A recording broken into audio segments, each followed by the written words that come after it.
FSN Radio. It's all about what's next. Go to financialsurvivalnetwork.com and sign up for your free weekly newsletter. You'll also get 3 free reports. The Financial Survival Network. It's all about what's next. Welcome. You are listening to the Financial Survival Network. I'm Kerry Lutz, and today, a day that perhaps will live in infamy, is March 16th, 2020. Man, gold is just sinking like a stone. It's under 1,500. Might have bounced back a little bit since I last looked. Yeah, it's right at just under 1,500, a hair's breadth.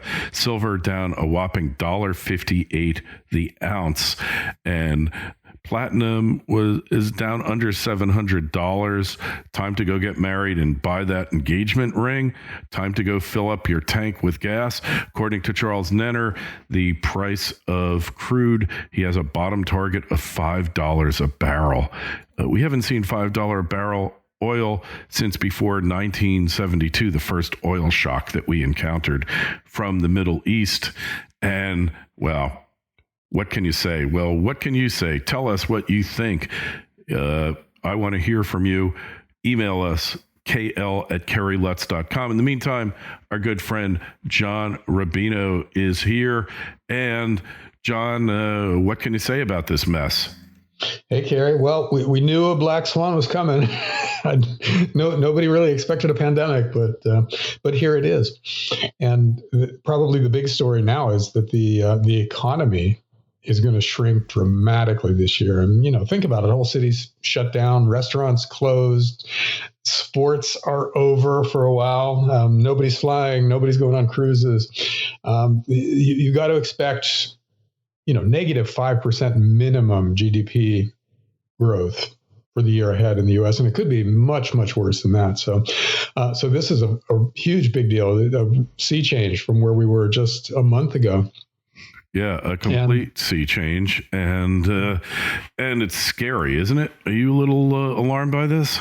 Well, I mean, the idea of a disease that you can't see and you could get by doing all kinds of things that are part of normal life is terrifying, of course. And especially for your family. I've got 2 kids who are living in a different state, and so I worry about them a lot. And, yeah, same here. Luckily, my son got back from Europe. He was in Ireland. He heard that Europe had been shut down, flights to the U.S., and he was coming this week, actually today, rebooked all of his flights, got in last Thursday, I guess it was. And I'm so grateful that he managed to get out because who the heck knows here? It's impossible to know where this is going to end. I still believe, while this disease is serious, it's not the Black Plague, and to some extent, it's been overhyped. But there are a lot of people dying from it, and I don't mean to minimize that, but they generally fall into the vulnerable category segment of the population. But it doesn't really matter what I think, whether I'm right or wrong. It really makes no difference whatsoever, does it? Well, it is what it is, and we just have to deal with the world as it has become here. So the next big story, besides the U.S. economy tanking, is that the central banks and the governments of the world are responding really aggressively. The U.S. just reinstituted QE. We're talking about forgiving all kinds of debts. Student loan debt no longer charges interest anymore. Japan is back to buying equities, or actually they were always buying equities, but they doubled their equity purchases going forward. And it's like that around the world. The ECB is ramping up QE. And so far, it's not working. The markets are not impressed with any of this. They're more afraid that the economy is going to just implode than they are excited about all this free money coming in, which means the central banks are going to have to up the ante. And this is basically the script that you and I have been talking about for a long time, not pandemic, but some kind of a black swan, some kind of an event causes the financial system to crack, and then central banks have to come in and bail out everybody in sight. And that starts to erode the value of the big currencies they're using. And then once the currencies start to fall, then it's game over for this financial system because they no longer have any tools. Well, right now they still have tools. The big currencies are still valuable, which means a central bank can issue a lot of new dollars or euros or yen and use that to buy equities if they want to, or real estate, or to bail out the airlines and the cruise ships and the restaurants, however they want to do it. They've got the tools to do it right now. Yeah. So the big question going forward is, what exactly are they going to choose as their next big bailout, their next big monetary experimentation? And we can't know that, but there still is a limited menu of stuff for them to try, given their history and the obvious asset classes.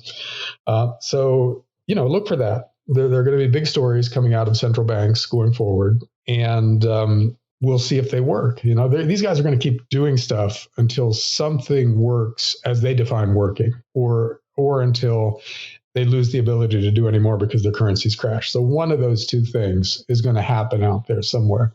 And in the meantime, it's just a question of, we used to be looking at what's the catalyst, what's the thing that's going to set this all off? And now it's what is the Fed policy that actually reverses the decline in the financial markets? And assuming there is one, assuming there is a policy that works going forward.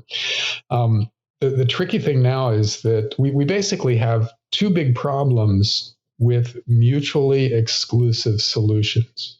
Because the pandemic, on the one hand, the solution for that is you quarantine everybody. Everybody just goes home for a few weeks. They don't eat out. They don't go to work, et cetera, et cetera. And then the people who are sick resolve in some way. No new people get sick, and the pandemic kind of dies out. Yeah, you can do that, and you can stop the pandemic, at least in theory, but at a cost of collapsing the economy, right? Because if nobody goes to work and nobody is out buying stuff, then there's this cascade of bankruptcies across the economy. Now, to stop that cascade, that's the other problem, is that we have a collapsing economy. And to stop that, you need to just liquefy the system, print as much new currency as it takes, bail out everybody in sight, and get people excited again and back to work. And back to taking vacations and eating in restaurants. But if you do that, if you succeed at that, you turbocharge the pandemic. So we're kind of stuck in a place now where, it's not clear how you solve both problems at once, assuming either of these problems are solvable in the short run. But it looks impossible to solve both problems at the same time. So, I don't know what this means, but I think they're going to keep trying on the financial side. They're going to keep doing new bailouts and buying new assets and creating new currency and dumping it out into the system, with maybe the thought that so many people are buying stuff online that pumps up the economy a bit. But that's a lot to hope for, because that doesn't help the cruise ships, and that doesn't help the airlines or the restaurants or many, many other things. Taxi cab companies obviously are going to go out of business, and what happens to Uber and Lyft? And, there are a lot of companies that just can't survive unless people are actually out in the world doing stuff. Amazon benefits possibly from everybody staying home and buying stuff online, but a lot of other companies don't. And those companies that will then have to be bailed out, which will put even more pressure on the currencies. It's not clear that there's a solution here. But it was always clear that we would reach a point where there was no solution. In other words, where everything we try doesn't work anymore. Mm-hmm. And then the system has to reset in some way. So the currency reset is maybe the third stage. We have a collapsing economy. We have massive increases in central bank money creation, and then we have a currency reset when the currencies are affected by all this money creation. So, it's kind of sort of sticking with the script. So the pandemic is kind of a wild card in all of this, but it's it's not going to be pleasant for very many people. This is a huge change in expectations and lifestyles for almost everybody. Yeah, well, I tend to agree with you there.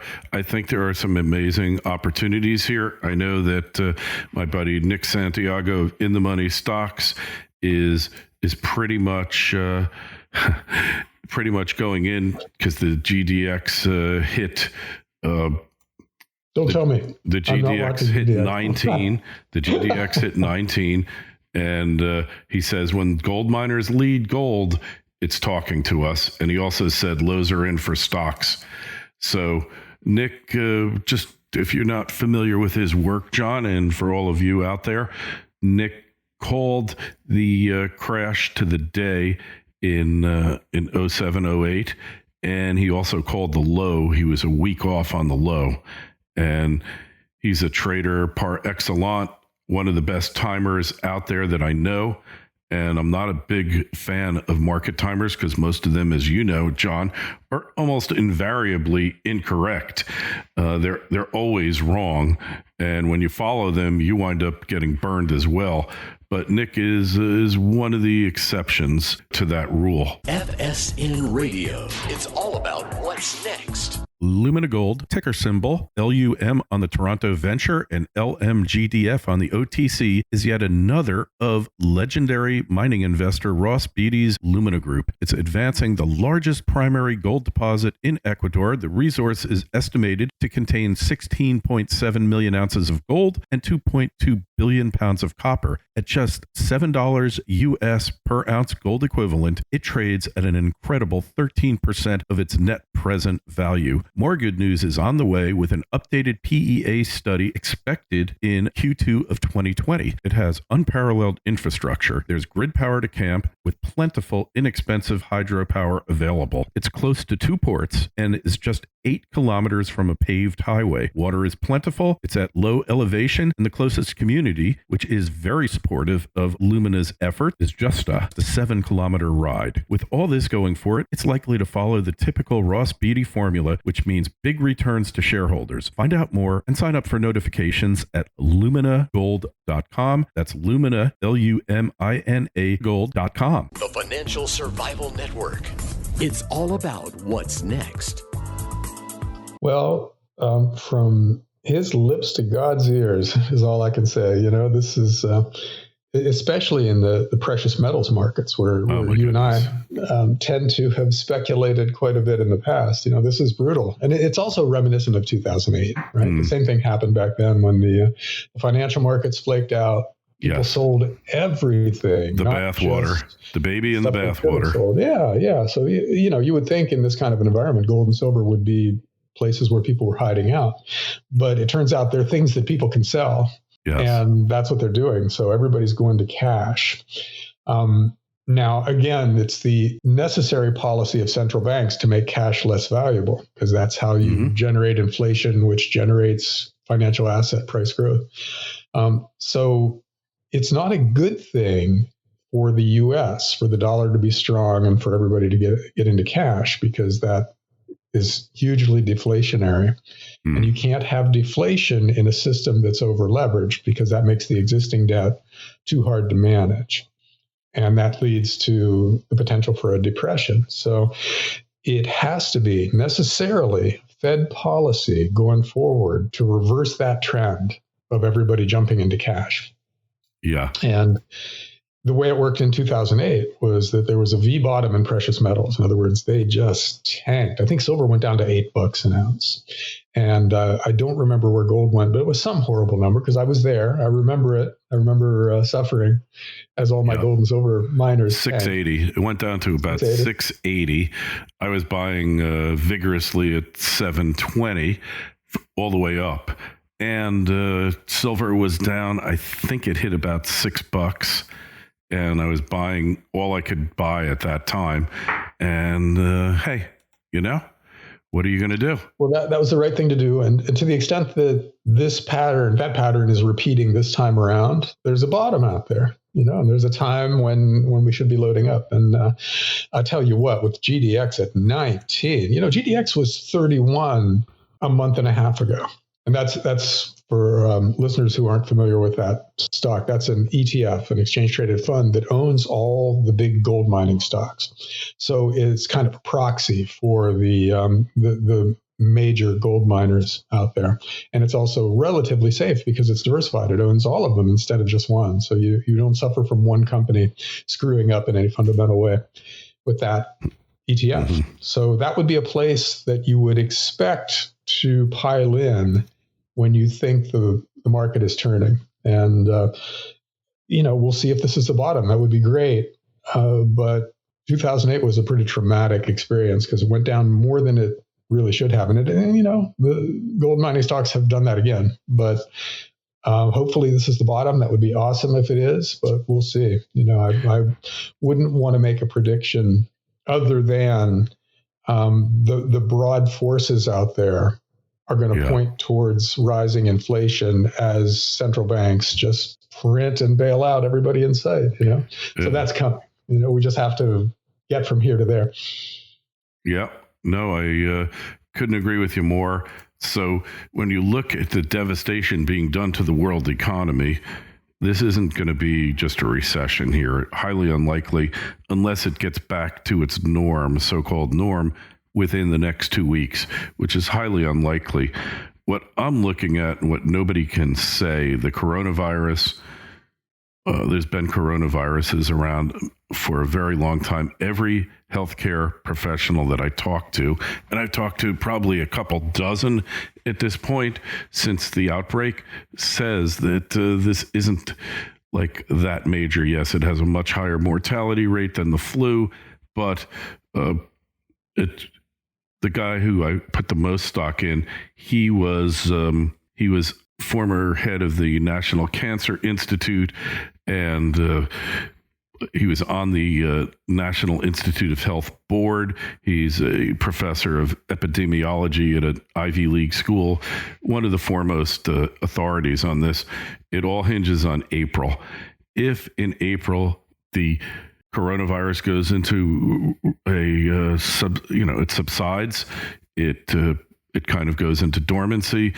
Then by the time it rears its ugly head next fall, we'll be prepared for it. If it doesn't, we're going to have some bad times. And really the people who are most at risk, we know, who you are, have to take extra precautions. My best friend has had asthma his whole life and other respiratory problems. He's self-quarantined away from the population area in his weekend home, and hoping to stay away from the coronavirus. Well, see, that you just sketched out the best case scenario here, Kerry, where it subsides because of the weather in the next few months, and then we develop a vaccine in our downtime. And treatments. Yeah. Okay. And treatments, though we don't have a lot of good antiviral treatments out there. There aren't that many things that we can actually cure.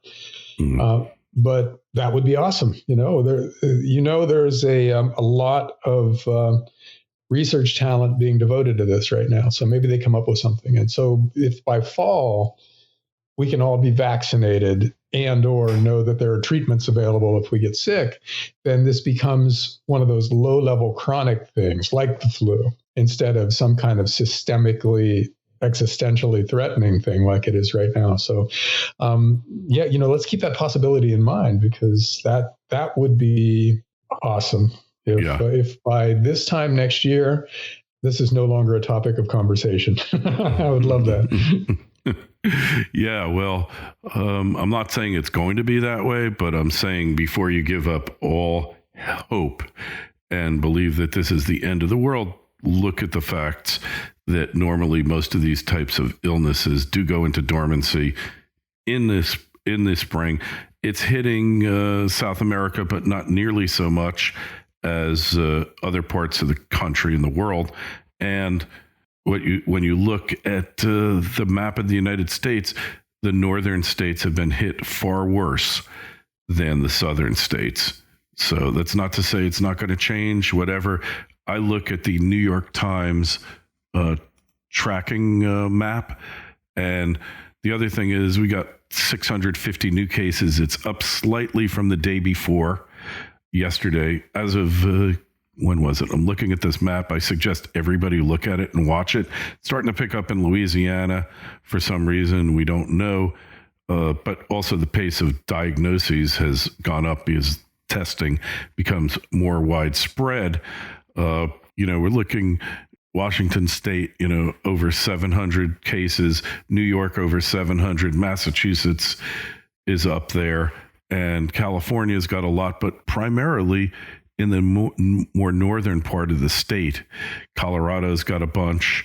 So other states, Texas has 79, Florida is over 100 now. It's 110 actually. And the number of deaths have not been that extreme other than in Washington state. They're in the single digits. Now, I'm not saying don't be concerned about it or everything's going to work out fine. I'm not one of those Panglossian types that everything always works out for the better. I don't believe that. But in this case, in Washington state, 57 of those cases came from one nursing facility in Kirkland, Washington. So don't go into a total panic, but be prepared. I'm not sure what cornering the market on toilet paper is going to do for you in the long run, but if that's what you need to do, then that's what you need to do. Yeah, I was in Costco the other day, speaking of toilet paper, yeah. And there was none, there's a possibility that this turns out to be by and large a good thing because it's if we get past this without it being just devastating, millions of deaths, it's teaching us how fragile the system is that we created. For instance, multi-country supply chains and just-in-time inventory and mega cities with 25 million people all breathing the same air, and the misuse of antibiotics by the meat production industry. We're doing things that have created the conditions for some kind of horrible thing happening. And if this turns out to be a near-death experience, but only that, then maybe we'll mend our ways going forward too, because there are a lot of ways we could improve the way we are in the world. One of which is to stop borrowing so damn much money. If we learn that debt is dangerous from this, if that's all we learn, that's a huge thing, Yeah. And so we'll see. But, it's possible we come out of this a lot stronger and a lot smarter. And hopefully that's the case. Yeah, let us hope and pray. This is definitely very serious, the situation we're in. I kind of feel that the economic fallout and the damage to what was a very, very unstable global economic system is probably going to have ramifications that are going to last for a long, long time. And I just don't see I don't see the recovery of this in any way rational. It could lead to an entire global restructuring, which, as you said, would probably be a good thing. That the debt's going to be taken care of one way or the other, right? There's only 3 ways to take care of debt, right? Well, yeah. We have to keep in mind that this was coming in some form regardless. Even if it was just financial issues that bubbled up, we were still going to have some kind of a crisis, and it was going to lead to a global bear market, which in turn led to a recession, which could become a depression unless we manage it. That was always going to happen. And at the end of it, we were going to have governments basically buying up all the debt, bailing everybody out with newly created currency, which is basically taking all that debt onto the public balance sheet and then doing a monetary reset. Barring a nuclear war or something like that, we kind of have to go through all those steps. And maybe this just speeds up the process, because otherwise we would have had to wait for Deutsche Bank's derivatives book to blow up, or for the tech stocks to finally drop by 80% to get to fair valuation, something like that, or Italy to go bankrupt. There were lots of things, as we've talked about in the past, that could have happened and could have brought something like the economic side of this on. And I think you and I have joked about this, Kerry, where we said, you know what, let's just get this over with. This is excruciating to wait for this thing to happen. So in that sense, it's possible that, again, if we get through it without millions of people dying, that this is like somebody who's grossly overweight, who never exercises, who eats whatever he wants, and has a heart attack, and then he gets religion going forward. So it could be that that's what this is for us, that we're going to mark this as a turning point in human history when we learn our lesson about the unsustainability of all the paths we've been on, and start trying to get back to something that that isn't going to destroy the environment and isn't going to lead to a monster depression sometime in the future. In other words, sustainability in every aspect of our lives. So that's I guess what we can hope for from all this, that we learn a serious lesson and are better going forward. And at some point, as you said, it's going to be time to pile back into the investments that do well during a rising inflation, pending monetary crisis and monetary reset kind of environment. And so there's still a chance to invest really wisely going forward and make a lot of money. And who knows, maybe that's today. You're right. I was looking at some of the gold mining stocks while you spoke a second ago, Kerry, and they're up big today. Mm-hmm. Which just looks weird to see green next to GDX or Sandstorm Gold or, Franco Nevada or something like that, because it's been such a brutal bear market for those guys for the past couple of weeks. So, okay, I'll take it. Yeah. Hey, we take what we can get. And, maybe the panic is starting to come to an end, or maybe it's subsiding. I don't have the answer here. And, I look to others like Charles Nenner and Nick Santiago and Martin Armstrong when I, when I look at what the future is going to be, because I just don't really have the tools or the skills to figure that out. And, they've been pretty reliable in the past, and it's all good. So I don't think this is good. It caused, for the first time in months, I will admit that I didn't get a good night's sleep. And I kept feeling like I was short of breath, totally psychosomatic, because I have no symptoms of any illness. But I was scared about it in my sleep. And then I woke up in the morning and I said, this is stupid. I went to the dentist because I had a loose inlay. And I was expecting I was going to need an implant, or at the very least a crown. And then the dentist popped that thing out, said, oh, you lucked out. All I got to do is cement it back in and you're fine. And he did that. So I lucked out there. So maybe today's a lucky day, John. Kerry, you are having a good day. You didn't have to get an implant, and your gold and silver miners are up. Yeah. So. Yeah. And your kids are safer than they were. Yeah, thank goodness. Right? They all agreed that my son's with me. My other kids agreed to get out of Manhattan, which I think is a good idea. But I said to them, look, the reason I told them to get out, I said, I'm probably totally wrong. There's not going to be any civil unrest. There won't be any food shortages. Everything's going to work out fine. But what if I'm right? And then you wanted to get out and you couldn't because there's martial law. We're that close to having martial law, I think. And you've seen it with all these restaurants closing. I was at a small delicacy place called Sprouts near my house, and they're fully stocked with everything. There's no shortage of anything. But you know how quickly that can change, right? Well, yeah, we found that out, didn't we? So buy the necessities that you need right now, Kerry. Yeah. Anyhow, here's hoping that your streak of good luck wears off on the rest of us here. Hey, not having to get an implant, I was dreading that. And that's a nightmare, yeah. The crown I could live with, but the implant was going to be expensive and long and drawn out and painful as hell.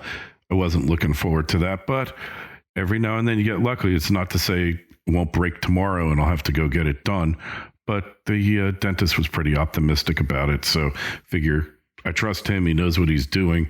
And he was another guy that said, there's something they're not telling us. There's something about this because the coronavirus really isn't a big deal. They're not being honest. And what's up with it? And he says, I'm the least conspiracy theory person in the world, but there's something going on here that doesn't make any sense. And I trust these guys because this is their lives. You know, they've gone to school. They've gotten the knowledge here. They all study this stuff. And this is like I said, I've talked to many, many health professionals, nurses, doctors, and others, epidemiologists, and something's not right with it. But, maybe it's just a case of not letting a good crisis go to waste, John. Yeah. However it works out. I hope it works out well. Yeah, let's pray for everybody out there, and we want to hear from you. Please email us with your experiences. Have you run out of toilet paper yet? I've got probably a good 2 months supply, and I didn't even stock up on it. It was accidental. I thought I had less than I did, so I bought another case. And as it turned out, I have 2 cases of the stuff. So, and the same with the paper towels. And I bought antiseptic wipes 2 weeks ago at Office Depot because they were on sale, and it was like a dollar a plastic dispenser. So I bought 4 of them, and I wiped down my car. All these other things, stuff you need to do. Wash your hands constantly. Don't get OCD about it, but do it when you need to. I think that's a must. But somehow we'll make it through here. We always do, and this is no exception. Anyway, questions, comments, just email us, kl@kerrylutz.com. Check out John's site, dollarcollapse.com. Check out ours, financialsurvivalnetwork.com. You know, it's really funny, John. I've kind of felt like my site was kind of, the name was not relevant anymore because I kind of conceived it in 2010, 2011. And I'm thinking maybe I should rebrand. And now it's like, no, I am definitely relevant once again. That's for sure. So, and you too, John. Yeah. I mean, there are times when it's good to have a gloom and doomy finance site and times when it's not. And, unfortunately for the rest of the world, this is one of those good times to have a site where people visit to see what horrible stuff is happening out there in the world. Hey, one last thing. Speaking of lessons learned, what you were saying about accidentally prepping, by buying toilet paper and stuff. Having extra stuff on hand against contingencies is just something that everybody should do. Even if you don't expect a disaster, you should just have a few weeks of life's basic necessities available to you for the unforeseen. And I think most people put that off and don't bother with it, even though they kind of know they ought to be doing it. Well, this might spur a lot more people to start just living that way, which is a good thing too. You should do risk assessment in your life, and you should take steps to mitigate those risks. And this is teaching a lot of people that they hadn't done that. Obviously, based on how Costco looks now, a lot of people didn't do stuff like that. Yeah. And this taught them that they really need to do stuff like that. And that's a good thing too. So I think there are a lot of upsides to what's going on. Yeah. We're learning a lot. And a lot of these life lessons hopefully will stay with people going forward. So, knock on wood, with any luck going forward, the good will outweigh the bad from all of this by a year from now. Yeah, I think you're right. And I've been prepping for 12, 13 years now, and not extreme prepping, but I've got 6 months worth of food. I had more, but somebody stole a couple of boxes of my emergency preparedness food. I hope I never need to use it. And then just really buying stuff whether you need it or not, so that you don't have to wait for the rush. All that's important. Anyway, like I said, go over to John's site. You'll get more info on this. It's dollarcollapse.com. All of a sudden, another relevant site. Our site, financialsurvivalnetwork.com. You can sign up on both sites for our free newsletter, but I urge you, just don't wait around. Don't be a sitting duck. All right, John, till next week, or maybe sooner. If anything hits the fan, we'll be in touch. Great. Thanks, Kerry. See ya. FSN Radio. It's all about what's next. Go to financialsurvivalnetwork.com and sign up for your free weekly newsletter. You'll also get 3 free reports. The Financial Survival Network. It's all about what's next.